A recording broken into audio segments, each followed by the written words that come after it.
உலகம் சரிந்து கெடுகின்றதெம்பெருமான் என்ன ஈசன் நடுவுள அங்கி அகத்திய நீ போய் முடுகிய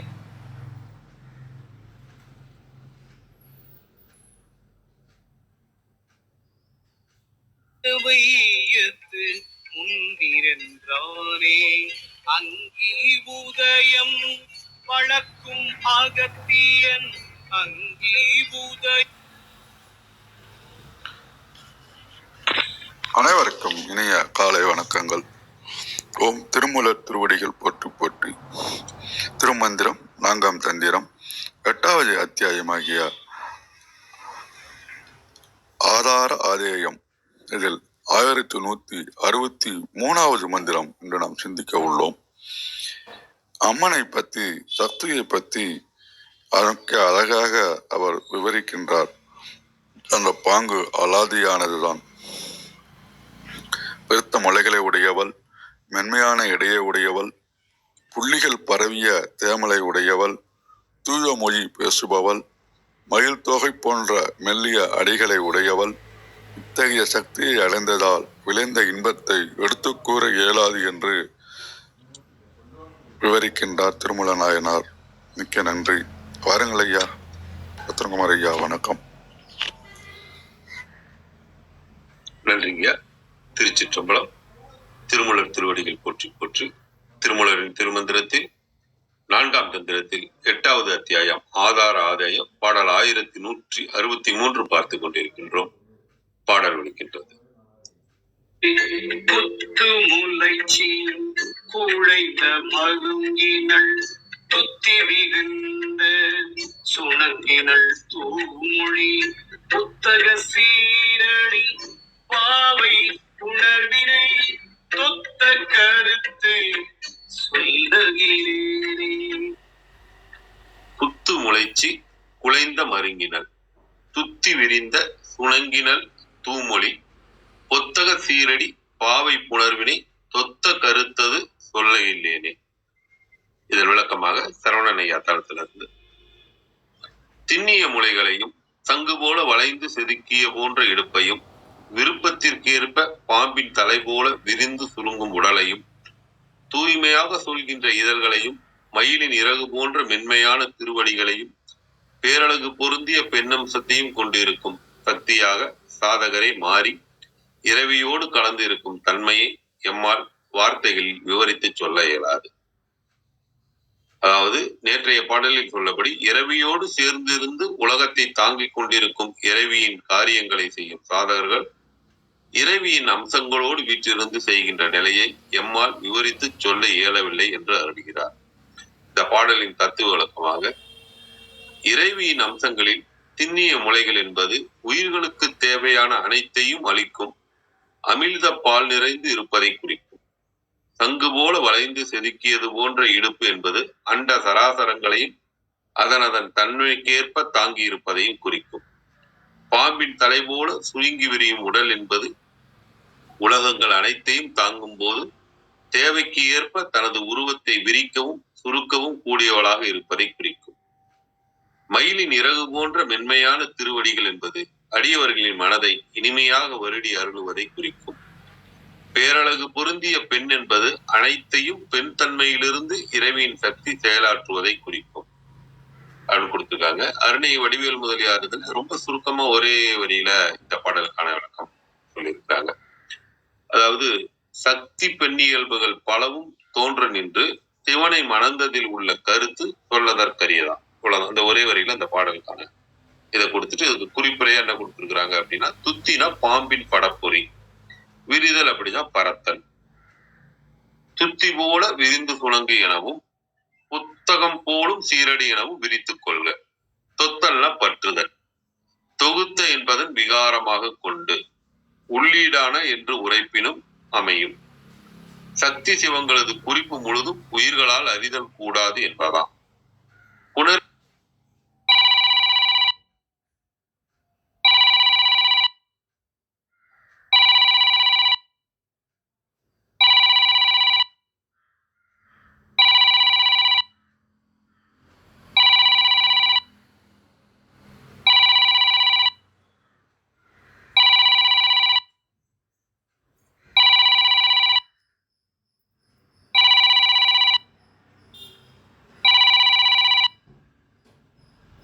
வினை என்பது இரண்டாவது விதியாக முன்னர் கூறிய பொருளும் வினைத்தொகையாக பின்னர் கூறிய பொருளும் அமைவனாகும்.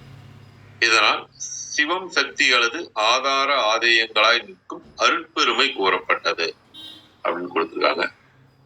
இன்னொரு பிரதியில இதுக்கு பேரின்பம் சொல்ல இயலாதது அப்படின்னு சொல்லி தலைப்பு கொடுத்து என்ன கொடுத்துருக்காங்கன்னா, பெருத்த முளைகளை உடையவள், மென்மையான இடையை உடையவள், புள்ளிகள் பரவிய தேமலை உடையவள், தூய மொழி பேசுபவள், மயில் தோகை போன்ற மெல்லிய அடிகளை உடையவள், இத்தகைய சக்தியை அடைந்ததால் விளைந்த இன்பத்தை எடுத்து கூற இயலாது அப்படின்னு கொடுத்துருக்காங்க. ஆமா, கிருத்திகாமா வாருங்கள்.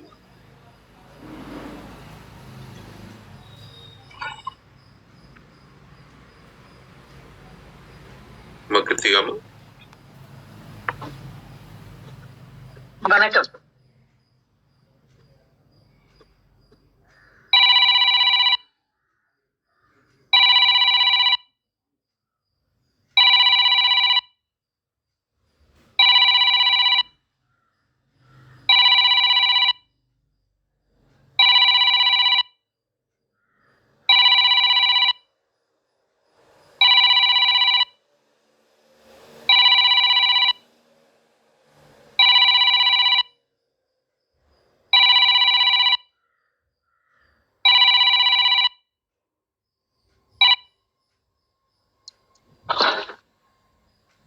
இன்றைய பாடல் 1163.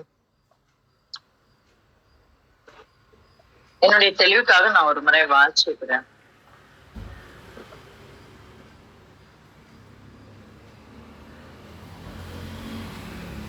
குத்து முளைச்சி குழைந்த மருங்கினள், துத்தி விரிந்த சுணங்கினள், தூமொழி புத்தகச் சீரடி பாவை புணர்வினை தொத்த கருத்து சொல்லகிலேனே அப்படின்றார். உணர்வினை தொத்த கருத்து சொல்லகிலேனே அப்படின்றார். இதான் கடைசி வரி. இந்த ஏது ரெண்டு விதமா புரிஞ்சுக்கலாம். உணர்வினை தொத்த கருத்து சொல்லகிலேனே அப்படிங்கறத முதல் வரியா எடுத்துக்கலாம். அந்த ஒரு எடுத்துக்கும் போது சிவசக்தி ஐக்கியம் உடைய நிலையை நம்மால் சொல்ல முடியாது. அதுதான் அந்த உணர்வு. இது நம்ம வரிசையா பார்த்துட்டே வந்துட்டு இருக்கோம். இந்த அனுபவத்தை அப்பொழுது என்னுள் நிகழக்கூடிய மாற்றத்தை நான் உணரக்கூடிய அனுபவத்தை சொல்ல முடியாது, என்னால சொல்ல முடியாது. சிவசக்தி ஐக்கியம் நிகழும் பொழுது நிகழக்கூடிய ஒரு விஷயத்தை என்னால் சொல்ல முடியாது, சொல்ல இயலாது, முடியாதுங்கிறதோட அதனாலதான் சொன்னாங்க விண்டவர் கண்டிலர் கண்டவர் விண்டிலர் அப்படின்னு சொல்லுவாங்க. ஏன்னா என்னதான் சொன்னாலும் அதுல அது சொல்லுக்கான பொருளா இருக்குமே தவிர உணர்வுக்கான பொருளா இருக்காது. இப்ப நமக்கு தெரியும் மாதுளை அப்படின்னா எப்படி இருக்கும்னு நமக்கு தெரியும். சேர் கலர்ல இருக்கும், குட்டி குட்டி முத்தா இருக்கும் அப்படின்னு தெரியும். ஆனா அது சாப்பிட்டு பார்த்தாதான் அதனுடைய ருசி நமக்கு புரியும். அப்ப கூட அதை சொல்லிட முடியாது. சிரிப்பா இருக்கும், லேஸ் புளிப்பு இருக்கும், நல்ல விளைஞ்சதுன்னா முத்து இருக்கும், உள்ளுக்குள்ள அந்த கொட்டை இருக்கும், அது கொஞ்சம் ஒரு சின்ன துவர்ப்பு இருக்கும். இதெல்லாம் நம்ம சொல்லதான் முடியும். அது துவர்ப்பு நிறைய இருந்ததா தெரியாது, புளிப்பு நிறைய இருந்ததா தெரியாது, திரிப்பு நிறைய இருந்ததா தெரியாது. ஏன்னா நம்ம சாப்பிடுறது அந்த சுவை அப்படிங்கிறத ஓரளவுக்கு நம்மால் சொல்ல முடியுமே தவிர முழுமையாக நம்மால் கடத்தி விட முடியாது. பஞ்சு போல இட்லி, இட்லி பஞ்சா இருக்குமா? இல்ல, பஞ்சு போல இட்லி, பூ மாதிரி இட்லி. எந்த பூ மாதிரி அப்படின்னு நம்ம கேள்வி வரும். அது பூவுக்குண்டான ஊமைதான் நம்ம சொல்றோம் அந்த இடத்துல. அது போல அப்படிதான். இந்த ஊமையை கையாளுற விதத்துல எல்லாருமே ரொம்ப ரொம்ப ரொம்ப ரொம்ப அழகா பண்ணிருப்பாங்க. அதுலயும் சௌந்தர்ய லகரியில ஆச்சாரியார் அவ்வளவு அழகா ஊமைய கையாண்டுப்பாரு. நம்ம சொல்லி முடியாது அவர் ஊமை கையாளுற விதத்தெல்லாம். எனக்கெல்லாம் ரொம்ப ஆச்சரியமா இருக்கும். அந்த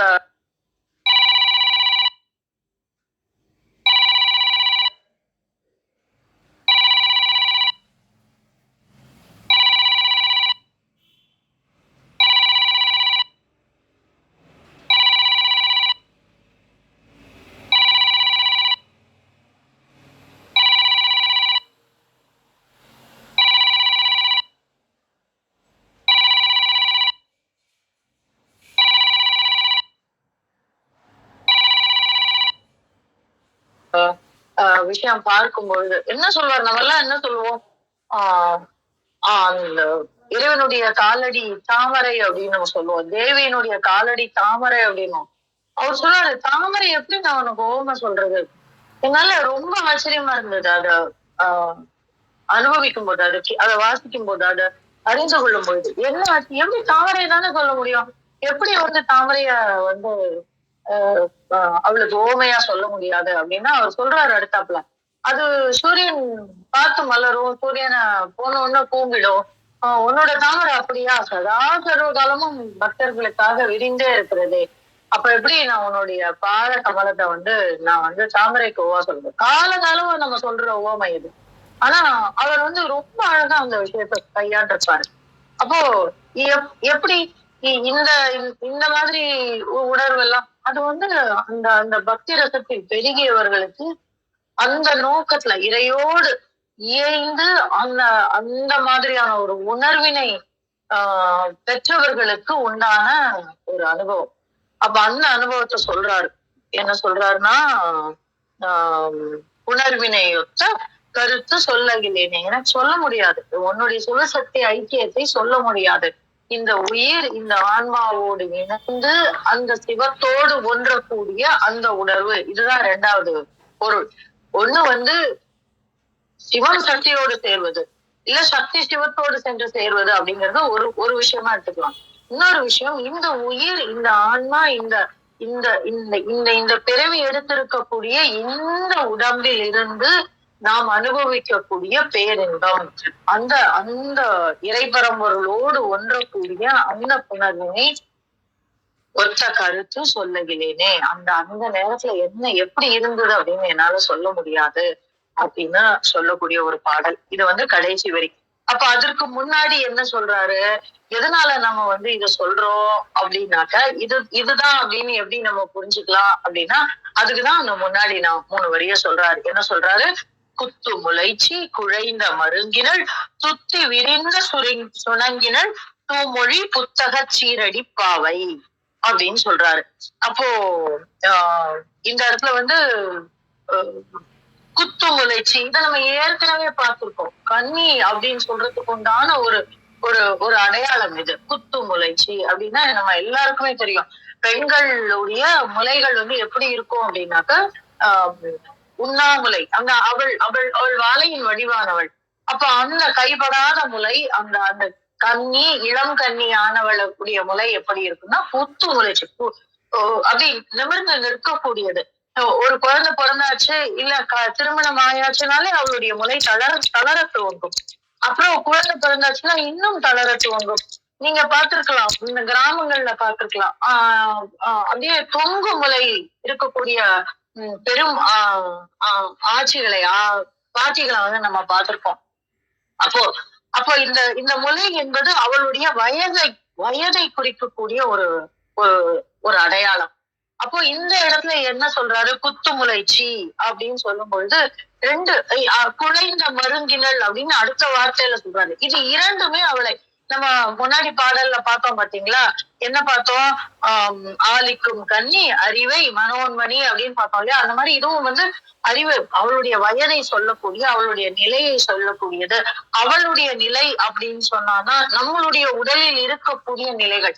குத்து முளைச்சி எங்கே இருக்கிறாள், வாழையாக கன்னியாக எங்கே இருக்கிறாள் அப்படின்னாக்க நம்முடைய மூலாதாரத்தில் இருக்கிறாள். அப்போ அந்த அந்த ஒரு உணர்வினை சொல்லக்கூடியது. குழைந்த மருங்கினள் அப்படின்னாக்க என்ன அர்த்தம் அப்படின்னா, அவளுடைய இடுப்பு வந்து ஒசிஞ்சிருக்கான். எதனால அப்படின்னா, அதுக்கு வந்து நம்ம வந்து திருப்பி ஆச்சாரியாலோட இதை எடுத்துக்கலாம், இல்லைன்னா சாமலாதண்டத்தை எடுத்துக்கலாம். எப்ப தேவியினுடைய இடுப்பு வந்து ஒசிஞ்சிருக்குன்னா அப்படியே மெலிந்து ஒரு பக்கமா சாஞ்சிருப்பாங்க. அந்த எப்படி இருக்கு அப்படின்னாக்க, அது எப்பன்னா அவளுடைய ஸ்தனவாரங்கள், அதாவது அவளுடைய முலைகள் வந்து ரொம்ப பெருத்த முலையா இருக்கும் போது அதனுடைய கனம் தாங்க முடியாமல் அவளுடைய இடை உசைந்து இருக்கிறது அப்படின்னு சொல்லி சாமலாதண்டத்துல வந்து காளிதாசர் பாடுவார். இதையே வந்து சௌந்தரிய லகரியிலும் சொல்வார் அவர், உன்னுடைய பெருத்த தனபாரங்களுக்கு உன்னுடைய எடை தாங்க முடியாமல் உன்னுடைய இடுப்பானது ஒசிந்து இருக்கிறதே அம்மையே அப்படின்னு சொல்லி சங்கர பகவத்பாதார் பாடுவார். இதெல்லாம் எதுக்காக சொல்றாங்க அப்படின்னா, அந்த முலை என்பது அந்த அந்த நம்முடைய உணர்வினை சொல்லக்கூடியது. உணர்வு எனும் பாலை ஊட்டக்கூடியது. இந்த உலகத்திற்கு வெளிப்படையா சொல்லணும்னா இந்த உலகத்திற்கு என்ன சொல்றது, அமுதத்தை தரக்கூடியது, உணவினை தரக்கூடியது. ஒரு குழந்தை பிறந்தா அந்த குழந்தையினுடைய முதல் உணவு என்னவாதான் இருக்கு அப்படின்னாக்கா அந்த அவள் தரக்கூடிய தாய்ப்பாலாகத்தான் இருக்கிறது. அதனால்தான் பெருத்த முலை அப்படின்னு சொல்றாரு. இதையே நம்ம திருமந்திரத்துல முலை பத்தி நிறைய சொல்லுவாரு. கூவி முலை அப்படின்னு சொல்லுவாரு, தடை முலை அப்படின்னு சொல்லுவாரு. அதற்கப்புறம் இன்னும் என்ன நிறைய இடங்கள்ல இந்த முலை பத்தின ஒரு சொல்லாடல் வந்திருக்கும். இதெல்லாமே அந்தந்த உணர்வினை அந்தந்த அது தரக்கூடிய உணர்வு அப்படிங்கிறது எதற்கு உணர்வு, இந்த ஆன்மாவிற்கான உணர்வு. உணவுன்னு பாத்தீங்கன்னா அவள் தரக்கூடிய அந்த பால் அமுதம், அத நம்ம ஒத்து சொல்லிக்கலாம். சோ அந்த பெருத்த முலையினால் அப்படின்னா இந்த ஜகத்துக்கே அவள் உணவை தரக்கூடியவள். அதனால அவளுக்கு பெருத்த முலை இருக்கிறது.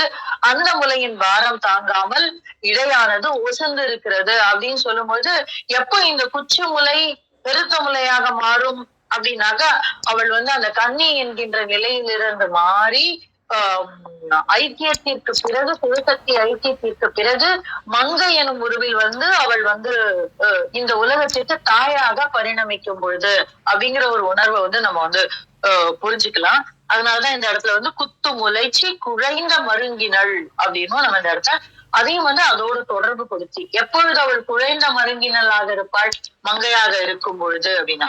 அப்புறம் சுற்றி விரிந்த சுணங்கினள் அப்படின்னா, சுணங்கு அப்படின்னாக்கா இந்த இடத்துல தேமல் அப்படின்னு அநேக உரையாசிரியர்கள் மனசு சொல்றாங்க. அப்போ தேவியினுடைய ஒரு ஒரு அங்க அடையாளத்துல தேமல் எல்லாம் வராது. தேமல்ங்கிறது ஒரு நிற குறைபாடு மாதிரி நம்ம நினைச்சுப்போம் இல்லைங்களா. ஒரு வெள்ளையா இருக்கு, அந்த வெள்ளை இருக்கிற இடத்துல ஒரு பேட்ச் இருந்ததுன்னா அது தேமல் அப்படிமா. ஆனா சுணங்கு அப்படிங்கிறதுக்கு இன்னொரு பொருள் இருக்கு. என்ன அப்படின்னாக்க அது ஒரு நிறத்தினுடைய ஒரு பொலிவினுடைய நிறப்பொலிவினுடைய ஒரு அடையாளம். அந்த அந்த அந்த இடம் எப்படி இருக்கு அப்படின்னாக்கா அவளுடைய உடல் எப்படி இருக்கு அப்படின்னாக்கா அப்படியே ஒரு பொலிவோடு இருக்கிறதான். அதனாலதான் சொல்றாங்க சுத்தி விரிந்த சுணங்கினல் அப்படின்னா அது அவளுடைய அந்த அந்த தோலானது பொலிவோடு விளங்குகிறது அப்படின்னு நம்ம புரிஞ்சுக்கலாம். அப்ப இதுக்கு என்ன அர்த்தம் அப்படின்னா நமக்கு தெரியும், ஒரு ஒரு ஒரு பூரிப்படைந்த ஒரு முக அடையாளம். அப்போ எப்படி இருக்கும் அப்படின்னு நமக்கு தெரியும். நம்ம சொல்லுவாங்க, பொண்ணு மதமதான்னு வரா. இந்த மதமதான்னு வரா அப்படிங்கும் போது என்ன சொல்லுவாங்க அப்படின்னா, அந்த பெண்ணின் உள்ளே இருக்கக்கூடிய அந்த மாற்றம் அதை சொல்லக்கூடியதா இருக்கும். இந்த மதமதப்பு ஒரு பெண்களுக்கு எப்போ வரும் அப்படின்னா பூ பெய்வதற்கு முன்னால் தோன்றும். அதற்கு பிறகு திருமணமான உடனே அவள் கணவனோடு கூடி இருக்கக்கூடிய காலங்கள்ல அந்த ஒரு அவள் கருவை சுமப்பதற்கு முன்னால் இருக்கக்கூடிய அந்த காலகட்டம் இருக்கு பாத்தீங்களா, அவளுடைய உடல் தயாராகி ஒரு கருவை சுமப்பதற்கு உண்டான நிலை வரும்போது அந்த இடத்துல ஒரு மதமதப்பு வரும். அது மாதிரி நீங்க பாத்தீங்கன்னா பெண்கள்ல எல்லாருமே ஒரு 35 வயசுக்கு மேல ஒரு 45 வயசு வரைக்கும் பேரழகியா இருப்பாங்க. அது என்னன்னா அதுல இருக்கக்கூடிய அந்த ஒரு நிறைவு, அது இதெல்லாம் ரொம்ப சூட்சமமான விஷயங்கள். ஒரு பெண்ணுங்கிறதுனால என்னால இவ்வளவு தெளிவா சொல்ல முடியுது. இதே விஷயங்கள் ஆணுக்கும் நடக்குமா இருக்கும். ஆனா இந்த உலகம் அது அவ்வளவு உன்னிப்பா கவனிச்சிருக்கா, அதை யாராவது பதிவு பண்ணியிருக்காங்களான்னு எனக்கு தெரியல. ஆனா பெண்ணுங்கிறதுனால என்னுடைய அனுபவத்துல இருந்து நான் சொல்றேன். நம்ம பெண்களை பார்க்கும் போது என்னால ஒரு பெண்ணை பார்த்தாலே சொல்ல முடியும் அவ எந்த நிலையில இருக்கிறா. அவள் அதுவும் பெண் குழந்தைகளை என்னால பார்த்தோன்னு அடையாளம் தெரியும். நான் அவங்க அப்பா அம்மா கிட்ட சொல்லிட்டு வரேன், ஒரு 2-3 மாசம் நீ பாத்துக்கோ, அவ ரெடி ஆயிட்டு இருக்கா, கொஞ்சம் கவனமா எல்லா விஷயமும் சொல்லிக் கொடு அப்படிங்கிற அளவுக்கு நான் போயிடுவேன். அப்ப அந்த மாதிரி ஒரு பார்வையினாலேயே நம்ம ஒரு பெண்ணை புரிந்து கொள்ள முடியும். அத சொல்லக்கூடிய ஒரு விஷயம்தான் இது. புத்தக சீரடி பாவை அப்படின்னா இந்த இடத்துல புத்தகம் அப்படிங்கறத நம்ம மயில் இறகு அப்படின்னு எல்லாருமே சொல்றாங்க. இது ஏன் அப்படி ஒரு ஊமை வந்திருக்கு, அது ஏன் புத்தக சீரடி பாவை அப்படின்னு சொல்றாங்கன்னு எனக்கு புரியல. ஆனா நான் எப்படி புரிஞ்சுக்கிறேன் அப்படின்னாக்கா, அவளுடைய காலடிகளை நாம் பற்றி கொள்வதன் மூலம், அந்த சீரான அடிகளை பற்றி கொள்வதன் மூலம் ஞானத்தை தரக்கூடியவளாக அவள் இருக்கிறாள். அப்ப இந்த இடம் எங்க போயிடுச்சு அப்படின்னா மேல போயிடுச்சு. அப்ப மூலாதாரத்தில் இருந்து கிளம்பி அவள் கன்னியாக இருந்தவள் அறிவையாக மனோன்மணியாக, அதுதான் அந்த மனோன்மணி தான் நமக்கு அறிவை தரக்கூடியவள். அதற்கு உண்டான ஒரு ஒரு சமமான ஒரு பொருளா நான் பார்க்கிறேன். புத்தக சீரடி பாவை உணர்வினை ஒத்த கருத்து சொல்லகிலேனே அப்படின்றார். அப்ப இத்தனை இவ வந்தா கன்னியா இருந்தா, அறிவையாக இருந்தால், மனோன்மணியாக இருந்தால், நம்ம முந்தின பாடலையே தான் இந்த பாடல்ல பொருளுக்கு துணை எடுத்துக்கொள்கிறேன். ஏன்னா அது நமக்கு ரொம்ப எளிதான ஒரு சொல்லாடலா அமைஞ்சிருச்சு. அதனால அப்போ அங்க நமக்குள்ளே நிகழக்கூடிய மாற்றத்தினால் அவள் அன்னை சிவசக்தியோடு சிவத்தோடு ஐக்கியமாகும் பொழுது நான் உணர்ந்த உணர்வினை சொல்லகிலேனே, என்னால் சொல்ல முடியாது அப்படின்னு சொல்றாரு. அப்போ அப்படின்னா என்ன அர்த்தம்? அவருக்கே வார்த்தை இல்லையா அப்படின்னா வார்த்தையினால் சொல்ல முடியாது. சொல்லுக்கு அப்பாற்பட்ட பொருளை அவள் நமக்கு உணர்வினை தருபவளாக இருக்கிறாள் அப்படின்னு ரொம்ப அற்புதமானது. நீங்க பாத்தீங்கன்னா என்னடா இவர் இப்படி பேசுறாரு, என்னடா இப்படி எழுதியிருக்கிறாரு எல்லாம் சொல்லவே முடியாது. பாரதியார் பாத்தீங்கன்னா காதலி கண்ணம்மாயின் காதலிங்கிற வரிசையில இன்னும் அற்புதமான ஒரு ஒரு ரசத்தை சொல்லியிருப்பாரு. அப்ப இந்த இடத்துல ஒரு ரசம் கூட இல்ல, அப்படியே அப்படியே அடுத்தடுத்து என்ன கேட்டா திருமந்திரத்துல இந்த ரசம் கொஞ்சம் கம்மி. நீங்க பாத்தீங்கன்னா சௌந்தரலகரியில ரசம் ஜாஸ்தி இருக்கும், ஷாமலா கண்டகத்துல இன்னும் ரசம் ஜாஸ்தி இருக்கும். எதுக்கு இந்த ரெண்டையும் திருப்பி திருப்பி சொல்றேன்னா தேவியினுடைய அழக சொல்றதுல இவங்க ரெண்டு பேரும் காளிதாசரும் பகவத் பாலாலும் போட்டி போட்டுன்னு சொல்லியிருப்பாங்க. அப்பேற்பட்ட ஒரு காவியங்கள், அதெல்லாம் காவியம்னு கூட சொல்ல முடியாது, வாசிக்க வாசிக்க பேரின்பம் தரக்கூடியது. அத்தகைய ஒரு இத பின்னாடி வச்சுட்டு நம்ம இத பார்க்கும்போது திருமூலர் ரொம்ப ஸ்ட்ரெயிட்டா, ஏன்னா அவர் துறவி இல்லையா, எல்லாருமே துறவிகள் தான், ஆனாலும் திருமந்திரம் யோக பார்வையிலேயே அவர் கொண்டு போறதுனால ரொம்ப அற்புதமா இதை எங்கிருந்து எந்தெந்த பாயிண்ட் அப்படின்னு அந்த 6 ஆதாரங்களை சொல்லுவதற்காக உபயோகப்படுத்தக்கூடிய ஒரு வார்த்தை பிரயோகங்களா இந்த மந்திரத்துல வைத்திருக்கிறார். இது ஒரு அற்புதமான மந்திரம். இதை உங்களோட பகிர கிடைத்த இந்த காலை வேலைக்கு முன்பு சொல்லி எங்களை பகிர்தலை மட்டும் கொடுக்கிறேன். நன்றி. நன்றி கிருத்தியா, மிக்க நன்றிங்கம்மா.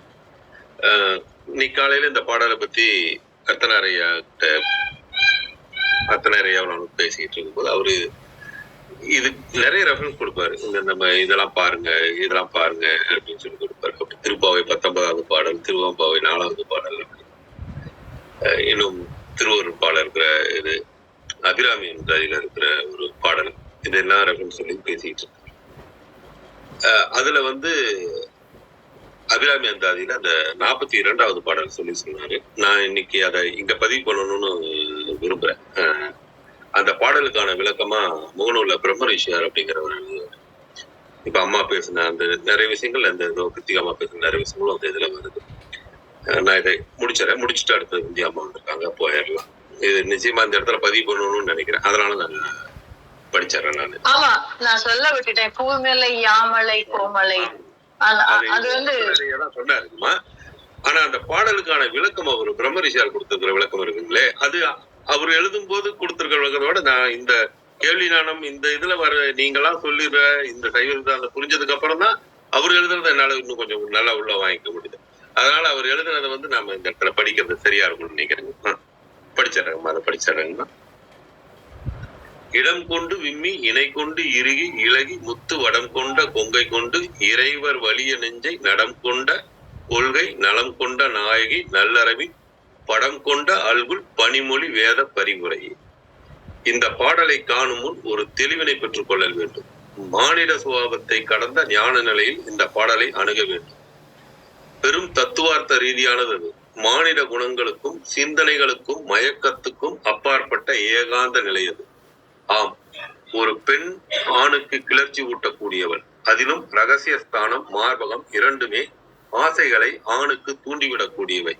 எந்த சாதாரண மாநிலனும் இதில் வீழ்வான். இதனையே ஞானியின் கண்கள் எப்படி நோக்கும் என்றால், இந்த இரு உறுப்புகள் தான் மானிட உயிர்கள் ஜனிக்கும் இடம். அது உருவாகி வரவும் பாலருந்தி வளரவும் படைக்கப்பட்ட சிறப்புகள் அவை. மானிட உயிர்களின் மூலமே அவைதான். அது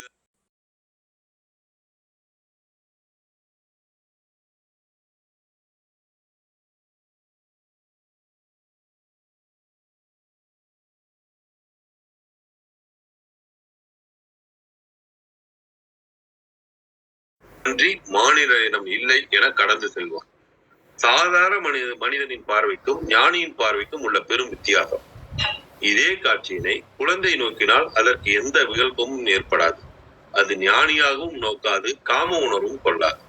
இந்த குழந்தை மனமும் பெரும் தவ யோக நிலையிலும் நின்று இந்த பாடலை பாடுகின்றார் அபிராமி பட்டர். அன்னை முன் ஒரு குழந்தையாக, அதே நேரம் பெரும் யோகியாக பாடுகின்றார். அன்னைக்கு உருவமில்லை, அவள் மானிடர் தன்னை அறிந்து கொள்ள ஒரு உருவில் வீற்றிருக்கின்றார். அந்த அன்னையின் உடல் அவயங்களை ஞான குறியீடுகளாக காண வேண்டுமே அன்றி மானிட விழிகளிலும் மனதாலும் காணுதல் பரிதாபகரமானது.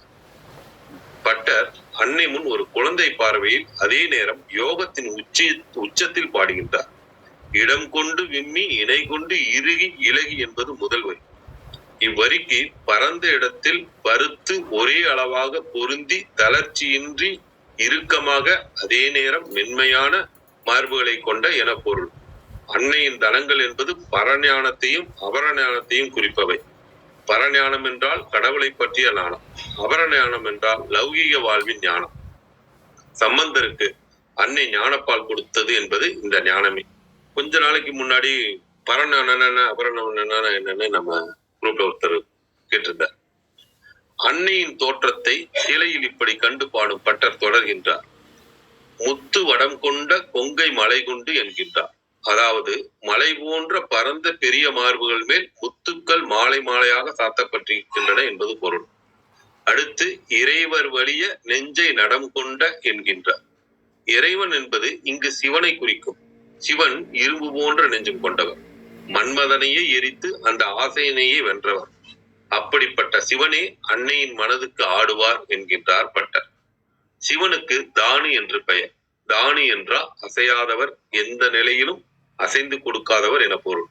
அந்த சிவனையே தன் மன விருப்பப்படி ஆட வைப்பவள் அன்னை அல்லவா? அதைத்தான் இங்கே பொருத்தமாக பாடுகின்றார் பட்டர். அடுத்து கொள்கை நலம் கொண்ட நாயகி என்கின்றார். கொள்கை என்பது இங்கு பதிவிரதை என்றாகிறது. சிவனுக்காக வாழும் கொள்கை கொண்டவள் என்னும் பொருளில் பதிவிரதையான அழகான நாயகியான அன்னையே என்கின்றார் பட்டர். கடைசியாக நல்ல அரவின் படம் கொண்ட அல்குல் பனிமொழி வேத பரிபுரையே என்கின்றார். நல்ல அரவின் படம் என்றால் நல்ல பாம்பு எடுக்கும் படம். அல்குல் என்றால் தொடைக்கும் மேல் இடுப்புக்கும் இடைப்பட்ட பகுதி. அன்னையின் அப்பகுதி அடிபெருத்து நுனி சுருங்கு பாம்பின் படம் போல தெரிகின்றது என கவித்துவமாக பாடப்பட்டார். பனிமொழி வேத பரிபுரையே என முடிக்கின்றார். பனிமொழி என்றால் குளிர்ந்த மொழி என பொருள். வேத பரிபுரை என்றால் வேதங்களை சிலம்பாக அணிந்தவள் என பொருள்.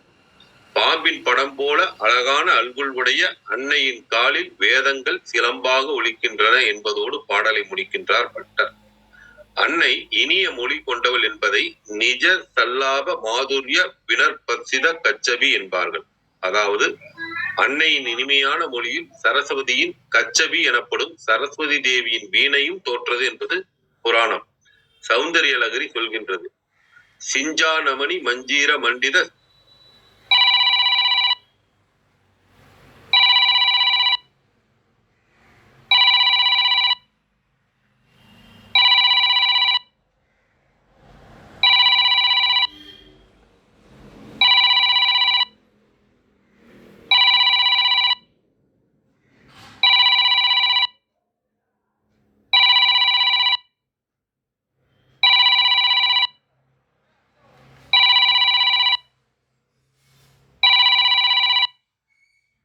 ஸ்ரீ பதம்புஜா என்கிறது.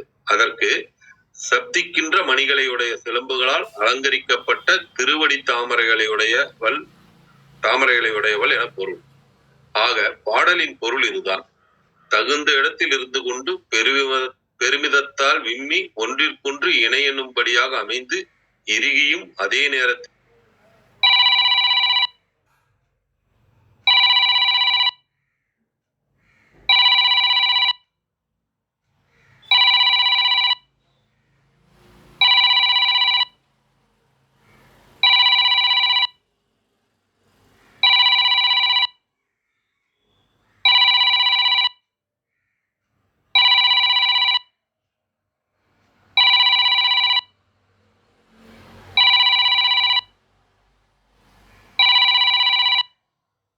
மென்மையுடன் இலகியும் முத்துமாலை அணிந்தும் இருக்கும் மலைகள் எனும்படியான கொங்கைகளை கொண்டு நம் தலைவராம் சிவபெருமானின் எதற்கும் அசையாத வலிய நெஞ்சையும் உன் எண்ணத்திற்கு ஏற்ப ஆடும்படி செய்த பிள்ளைகளான எங்களுக்கு அருள் செய்யும் நல்ல கொள்கை நலம் கொண்ட தலைவியே, நல்ல பாம்பு படம் எடுத்ததை போல இருக்கும் அல்களை கொண்ட குளிர்ந்த பேச்சினையுடைய வேதங்களை காலில் சிலம்பாய் அணிந்தவளே. இந்த பாடல் நேரடியாக அன்னையின் அழகை மட்டுமே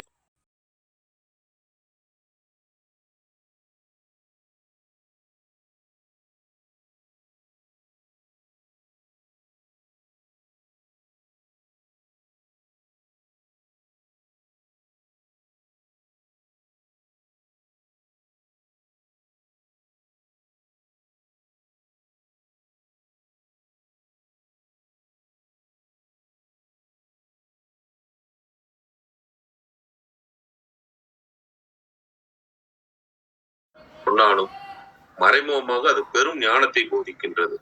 உலகின் எல்லா உயிர்களும் அன்னையிடமிருந்தே ஜனிக்கின்றன.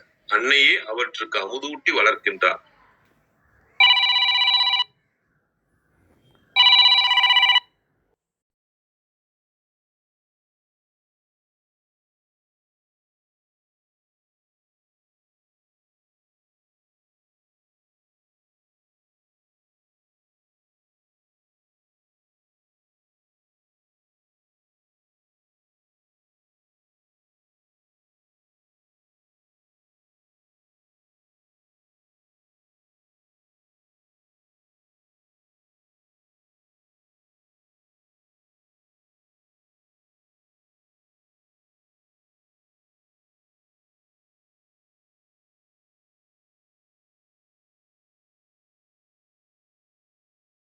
தாய் போல் இனிய மொழி பேசி கொஞ்சுகின்றாள். தொட்டிலில் குழந்தைகள் மகிழ கிளுகிழுப்பை போல அன்னையின் சலங்கை அழகான ஒளி எழுப்பி மகிழ்விக்கின்றது.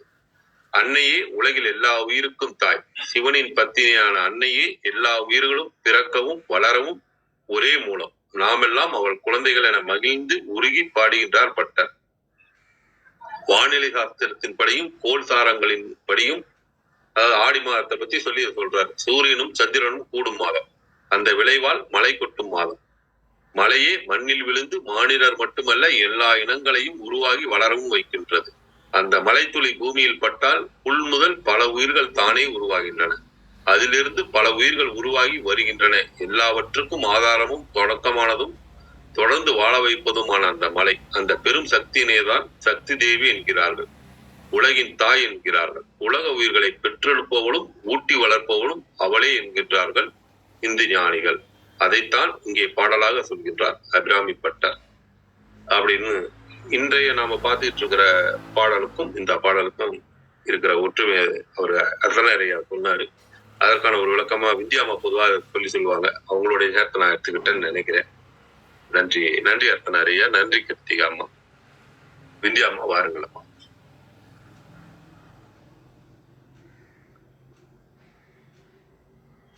விந்தியாமா.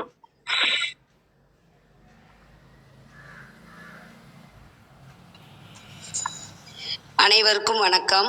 ஓம் சிவசக்தி போற்றி, ஓம் திருமூலரே போற்றி. 1163வது திருமந்திரத்தின் பொருள்: அழகிய மார்பை உடையவள், அசையும் சிற்றிடை கொண்டவள், தேமல் படர்ந்த திருமேனி உடையவள், அற உரை அன்பு மொழி பேசுபவள், மயிலிறகு போன்ற மென்மையான மெய் உணர்வு ஊட்டும் திருவடிகளை கொண்டவள். இப்படிப்பட்டவள் ஆறுயிர்களோடு ஒன்றி கலந்து நிற்கும் இன்ப அருட்திறத்தை சொல்லால் விளக்கி சொல்ல முடியாதவன் ஆனேனே அப்படின்னு திருமூலர் திருமந்திரத்தில் பதிவிட்டுள்ளார். கடின பதத்திற்கான பொருள் குத்து என்பதன் பொருள் குதிர்ந்த, குலைந்த என்ற சொல்லின் பொருள் அசையும், மருங்கு என்றால் சிறிய இடை, துத்தி என்பதன் பொருள் புள்ளி, சுணங்கு என்பதை தேமல் என்பர், தூமொழி அது அன்பு மொழி அறச்சொல், புத்தகம் என்ற சொல்லுக்கு அறநூல், சித்திரம், மயிலிறகு என்று பல பொருட்கள் உண்டு. ஞான திருவடி மெய் உணர்வை குறித்த ஆகுபெயர் என கொள்வது பொருந்தும். தொத்த என்ற சொல்லின் பொருள் தொகுத்த. கருத்தது என்ற சொல்லின் பொருள் அருட்செயல். சொல்கிலேன் சொல்ல இயலாதவன் ஆனேன் என்கிறார் திருமூலர். கழக வெளியீட்டில் ஆறுயிர்கட்கு அறிவு அமுழ்தம் அளவறிந்து ஊட்ட ஏந்தும் திருமார்பினையும் அவ்வுயிர்களை உளங்கொண்டு சுமத்தலால் துவளும் திரு மருங்கினையும் உடைய அருள் அம்மை பொறியமைந்த தேமலை உடையவள். அவளே தூய திருமொழியினையும் உடையவள். அவளே மெய் உணர்வு நூல் கைவரச் செய்யும் சிறிய திருவடியை உடையவள். அவளே உயிர் ஓவியத்தள்.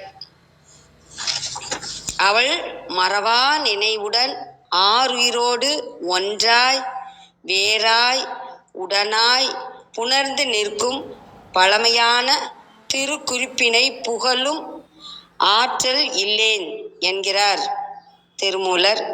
குத்தல் என்ற சொல்லின் பொருள் அளவாய் வார்த்தல்.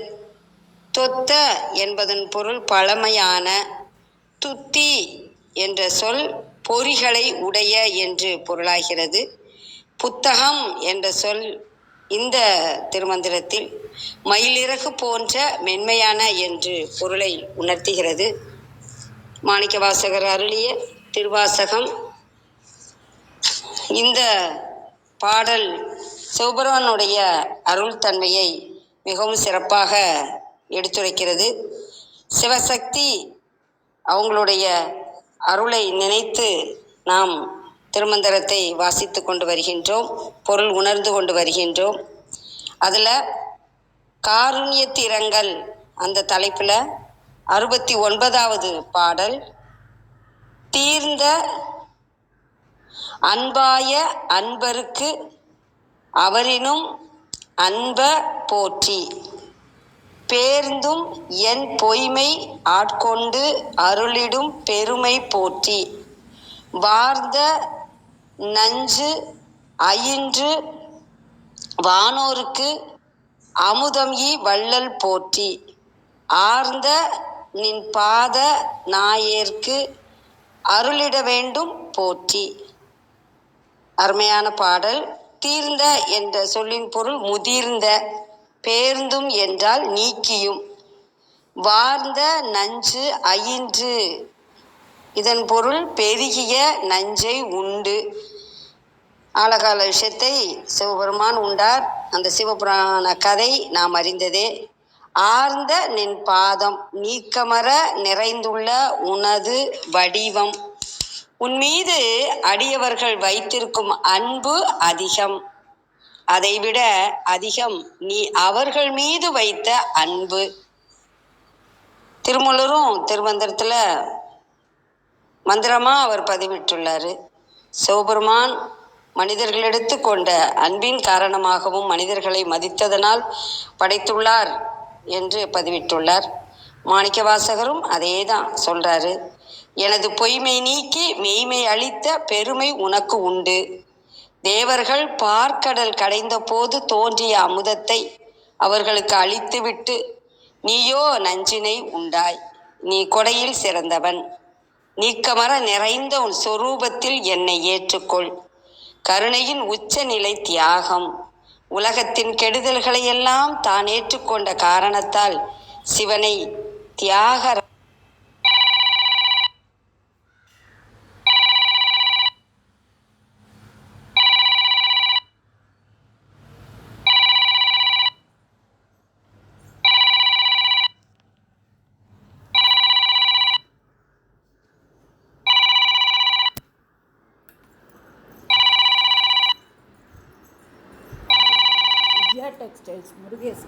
அஜாவாக போற்றுகிறது சைவம்.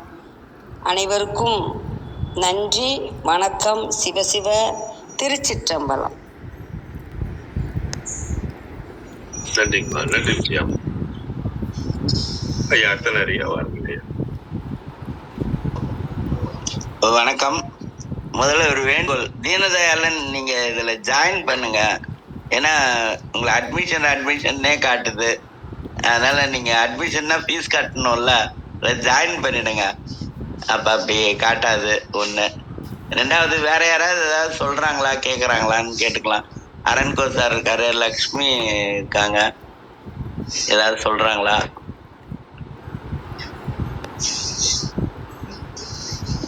சரி, அப்ப யாரும் ஒன்றும் சொல்லல. இன்னைக்கு ஓத போற பாடல் வந்து, ஐயா எனக்கு ஒரு விளக்கம் தேவைங்க ஐயா. சொல்லுங்க இந்தியாம்மா. இதுக்கு முன்னாடி நீங்க திருமந்திரத்துக்கு பொருள் சொல்றப்போ புத்தி கரணம் அப்படி சொன்னீங்க இல்லையா, ஒரு 4 அது சொல்லுங்கய்யா, அதுக்கு விளக்கம் சொல்லுங்கய்யா. அதுவா? மனம், ஆமாங்க. புத்தி, சித்தம், அகங்காரம் 4. அதுதான் ஐயா. அது ஆன்மீக தொடர்பா எனக்கு கொஞ்சம் விளக்கம் தேவையா இருந்துச்சு. அன்னைக்கு ஆன்மீக தொடர்பா தான் பாக்குறோம். முதல்ல வந்து புலன் 5, பொறி புலன் அப்படின்னு சொல்றோம் இல்லையா, அது 5. கடவுள் வாழ்த்தல் 6வது திருக்குறள் பாத்தீங்கன்னா பொறிவாயில் ஐந்தவித்தான் அப்படின்னு வந்துரும். இந்த பொறிவாயில் ஐந்தவித்தான் அப்படிங்கிறது நீத்தார் பெருமையில 5வது திருக்குறளா வந்துரும். நீங்க எல்லாம் குறிச்சிட்டு நீங்க பாத்தீங்கன்னா அது நல்லா புரியும். அது 5 அப்படிங்கிறது புறக்கருவிகள். இதுக்கு உள்ளார புறம் அப்படின்னு இருந்தாலே அகம்னு இருக்கணும் இல்லையா? அப்ப அகத்துல 4 கருவிகள் இருக்கும். அத கரணங்கள் அப்படின்னு சொல்லுவோம். அந்த கரணங்கள் அப்படின்னு சொல்லுவோம். அது வந்து 4. மனம் 1, 2வது புத்தி, 3வது சித்தம், 4வது அகங்காரம். இந்த மனம் என்ன செய்யும்னா எண்ணும், அவ்வளவுதான். அதனாலதான் மனம் போல வாழ்வு அப்படின்னு சொல்லியிருப்பாங்க. திங்க் பண்றதுதான் மனசோட வேலை. அந்த திங்க் பண்றத உறுதிப்படுத்தி செயலுக்கு கொண்டு வருது பாருங்க, அது புத்தியோட வேலை. ஒருத்தர் முன்னேறாம போனா மனசு இருக்கான்னு கேட்க மாட்டாங்க, அறிவு இருக்கான்னு கேட்க மாட்டாங்க, புத்தி இருக்கா அப்படின்னு தான் கேட்பாங்க. அதனால நம்ம சிந்திக்க சிந்திக்க சிந்திக்க அது புத்தியில போய் பதியும். இந்த புத்தியினுடைய ஆற்றல் வளர வளர நம்ம நினைச்சது நடக்கும், சொன்னது பலிக்கும், கேட்டது கிடைக்கும். இதுக்கு எங்க உங்களுக்கு எவிடன்ஸ் வேணும் அப்படின்னா, கைத்தல நிறைக்கணி அப்பமோட அவல் பொறி கப்பிய கரிமுகன் அடிப்பேணி கற்றிடும் அடியவர் புத்தியில் உறைபவர் கற்பகம் எனவனை கடிதேகும். கற்பகம் என்ன பண்ணும்? கேட்டதெல்லாம் கொடுக்கும். அப்ப புத்தி தான் கற்பகமா மாறணும். அதுதான் கற்றிடும் அடியவர். இந்த ஆன்மீக இலக்கியத்தை படிச்சு சிந்திச்சோன்னா அவர்கள் அடியவர்கள். கற்றிடும் அடியவர் புத்தியில் உறைபவர் கற்பகம் எனவினை கடிதேகும். கடிதேகும் அப்படின்னா நம்ம என்ன சொல்றோமோ அது உடனே நடக்கும். அதுதான் கடிதேகும் அப்படிங்கிறது. இதுதான் புத்தி. இதுக்கப்புறம் இந்த மனம் புத்தி ரெண்டும் சேர்ந்ததுன்னா அது சித்தம். சித் கூட்டல் அம், சித்தம். அம்னா விகுதி, அது சித் அப்படின்னா அறிவு. இது வடமொழியில இன்னாவும் மாறும், சின்மயம் அப்படின்னு சொல்லுவாங்க. சின்மயின்னு ஒரு பாடகி கூட இருக்காங்க. அது மாதிரி சின்மயம் சித்து அப்படின்னு வரும். இது சித்தம் அப்படிங்கிறது. இதுல என்னன்னா சுந்தரர் சொல்லுவாரு பாருங்க, சித்தத்தை சிவன்பால் வைத்தோருக்கு அடியேன் அப்படின்னு சொல்லுவாங்க.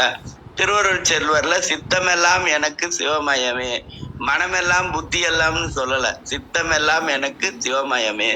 இந்த சித்தம் தான் என்ன பண்ணும்னா எல்லாத்தையும் ரெஜிஸ்டர் பண்ணிக்கிட்டே வருங்க, பதிவு பண்ணிக்கிட்டே வரும். இதுக்கு பிறகு 4வதா செயல் செய்வது அகங்காரம்.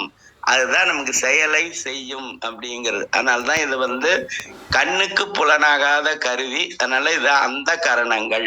அந்த அப்படின்னா மறைவாக அப்படி.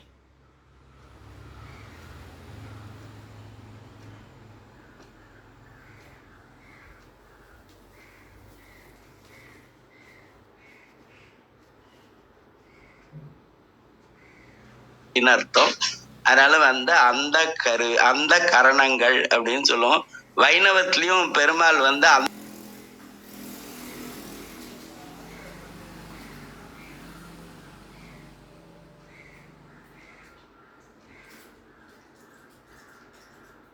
அந்தர்யாமியா இருக்கிறார் அப்படின்னா உள்ளே இருக்கிறார். அந்த கரணங்கள்னா உள்ளே இருப்பது அப்படின்னு அர்த்தம். இது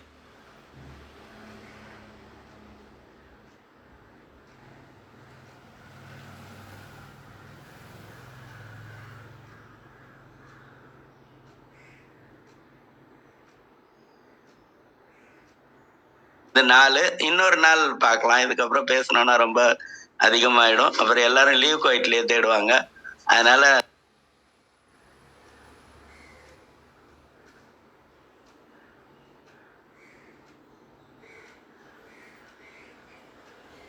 நம்ம வந்து இன்றைக்கு உங்களுக்கு ஓரளவுக்கு புரிஞ்சிருக்கும். இல்லைன்னா நம்ம போன்ல பேசிக்கலாம்.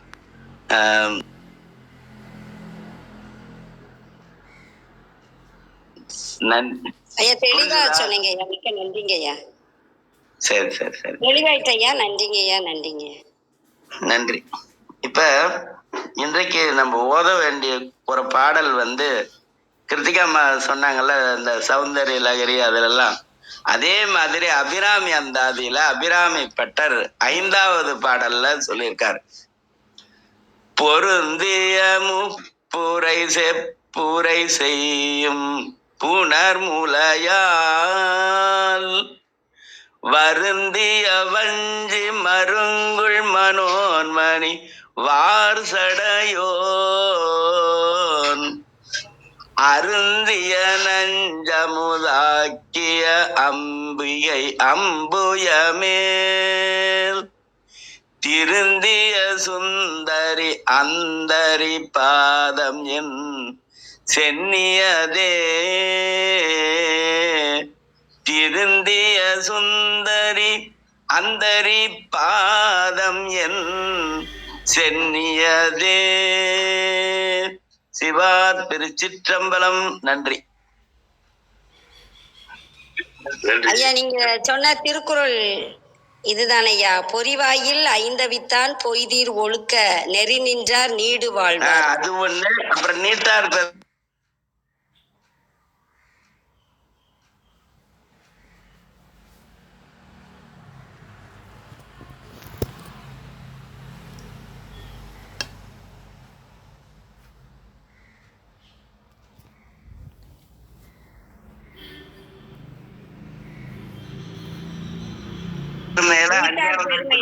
ஐந்து அவித்தான் ஆற்றல் அகல்